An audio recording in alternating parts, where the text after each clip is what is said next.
This is the second in a series of CESAR experts discussing their points of view and educating viewers about hot topics and trends in the news cycle. My name is Daniel Moura. I'm Senior Technical Software Manager in CESAR, and today I'm glad to be in the interviewer position of Tiago Barros. Please introduce yourself to our audience, my friend. Thank you, Daniel. It's always a pleasure to be here talking to you. I'm Tiago Barros, Principal IoT Technical Manager here at CESAR. I work for CESAR for 22 years, and we are here to talk about how to bring the generative AI to the edge devices.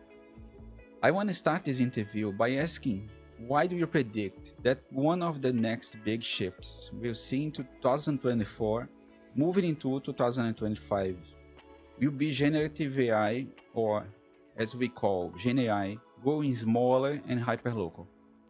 Well, the research in miniaturization of neural networks is quite active, and this shows the interest in people into integrating generative AI into edge devices.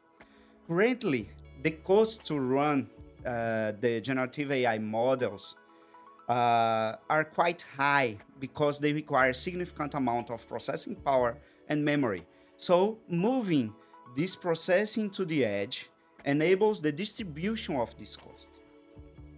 Interesting. And for end consumers of technology, the users, what are some key benefits this shift to small and hyperlocal will enable? Well, running generative AI models into edge devices takes to us several advantages. The first one is to increase the privacy, as we don't have to share our personal data over the network to the internet servers. This also enables the execution of the algorithms in situations in which we don't have internet access. Additionally, we can also have models that know us better, bringing more personal context to the applications. And also, we can have several devices communicating with each other and be aware of what is happening in the environment so they can bring more smarter solutions to us. Based on your recently published article via the SD Times, one of the most respected software development sites in the US, please talk us through the four killer applications you see are coming soon. Well, the first one is smarter automations. The devices in a house can communicate with each other and share information about the context, what is happening in the environment. So they can somewhat understand what's happening here.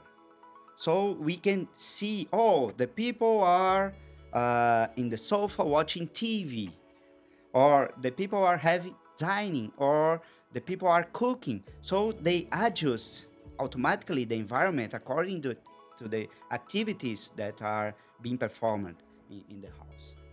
In the public safety scenario, we can have the roads and traffic lights and every piece of infrastructure connected to improve the quality of transportation in the cities. So imagine there is an ambulance or a police car trying to go to a hospital or to stop a crime, and all the infrastructure of the roads connected can be aware of that and prioritize the traffic through that route so the vehicles can reach its objective on time. In the telehealth area, the generative AI can analyze deeper the data and provide more accurate information about our health conditions, even trying to predict some problem before it happens. Well, and the last one, I think, is during live events in which people that have floor seats can select other angles to watch the event or even replay some moment they want to watch again. Perfect. And my last question is, how long do you foresee this next wave of innovation taking place? And please wrap up by restating some of the macro benefits of the current shifts for GenAI that's going small and hyperlocal.